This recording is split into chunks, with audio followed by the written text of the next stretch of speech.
Shalom saudara dikasih dalam Tuhan. Sebelum kita memulai renungan pada hari Jumat Agung ini, renungan tentang bagaimana cinta kasih Allah yang teramat besar itu dinyatakan melalui pengorbanan putranya Yesus Kristus, di mana Tuhan Yesus berkorban menjadi manusia, tidak hanya merasakan penderitaan yang dialami manusia akibat dosa, akibat maut, tetapi juga untuk menyelamatkan orang berdosa, menyelamatkan manusia daripada maut. Mari kita berdoa. Allah Bapa yang berada di kerajaan surga, Allah yang Maha Kuasa yang kami kenal dalam nama Tuhan Yesus.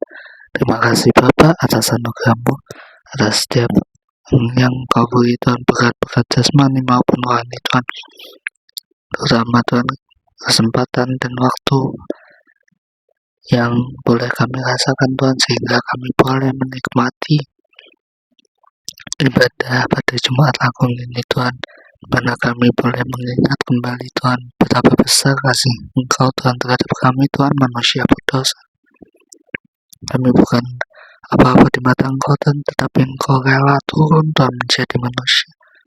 Engkau rela merasakan setiap penderitaan kami, terutama dalam dosa ini Tuhan, agar Engkau juga yang menebus kami Tuhan, Engkau yang menyelamatkan kami Tuhan daripada kutukan maut.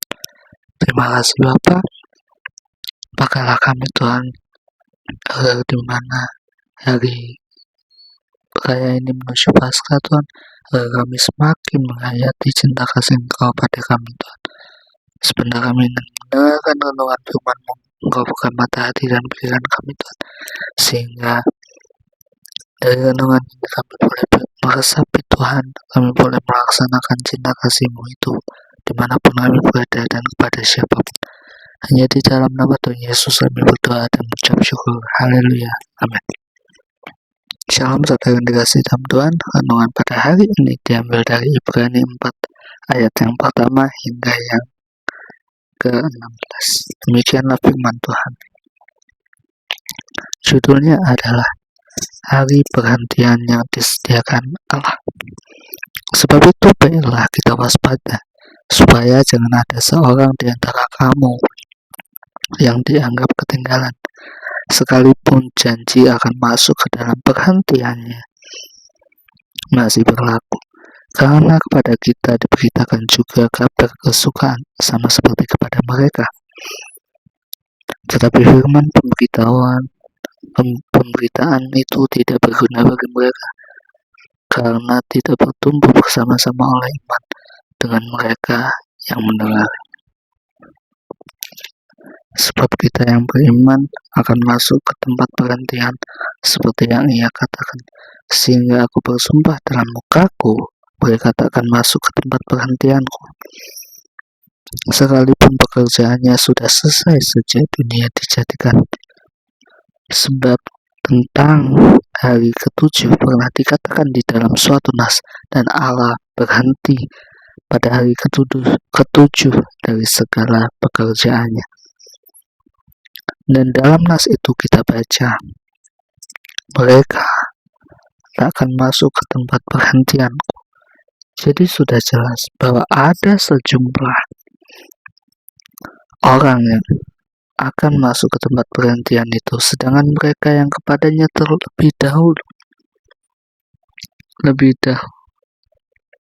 diberitakan kabar kesukaan itu tidak masuk karena ketidaktaatan mereka.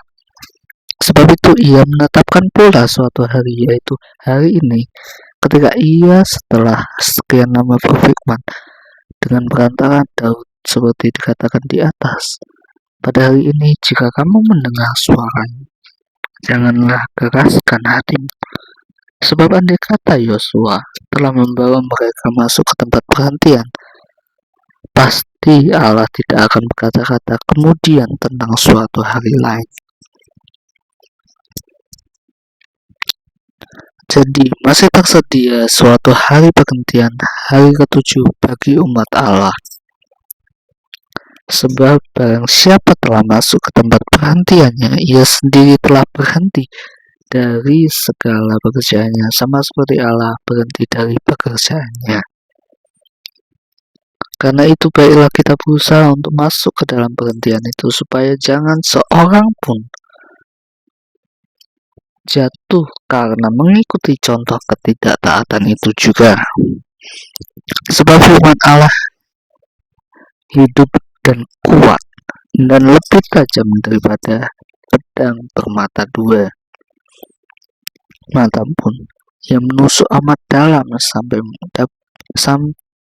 memisahkan jiwa dan roh, sendi-sendi dan sumsum.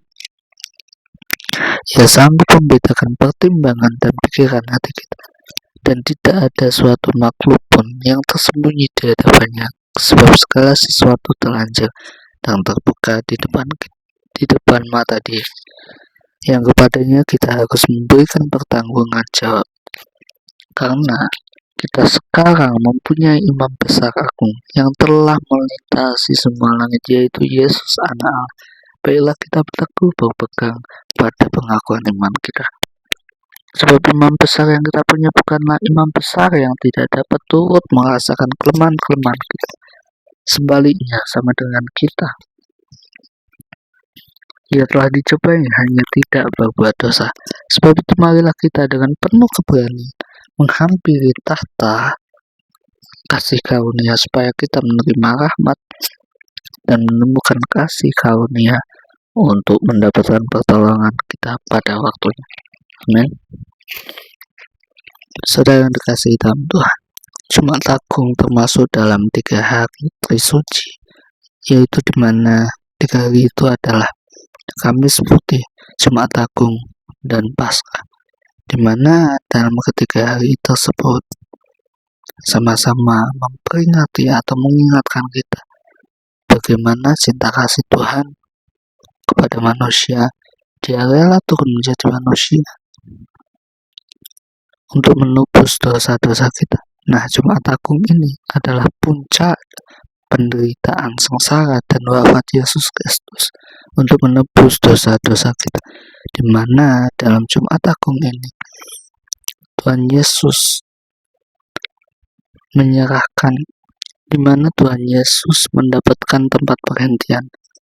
Nah, di dalam Ibrani 4 kita bisa menarik kesimpulan bahwa Santo Rasul Paulus ingin berkata bahwa setiap orang punya tempat perhentiannya, punya batasannya, punya istilahnya hasil akhir di dalam pekerjaannya.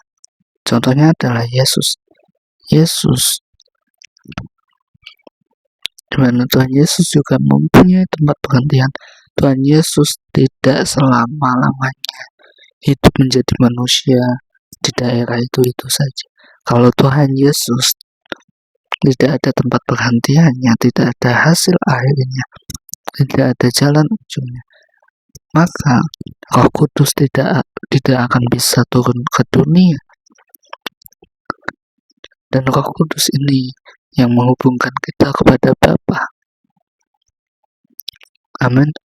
Jadi, di masa perjanjian baru, Tuhan Yesus yang menghubungkan manusia dengan Bapa. Tetapi di masa yang sekarang, Roh Allah yang turun menjadi Roh Kudus, dan itulah Roh yang ada dalam diri kita, Roh yang diberikan Allah, dan juga sebagai jembatan hubungan kita dengan Tuhan. Amin.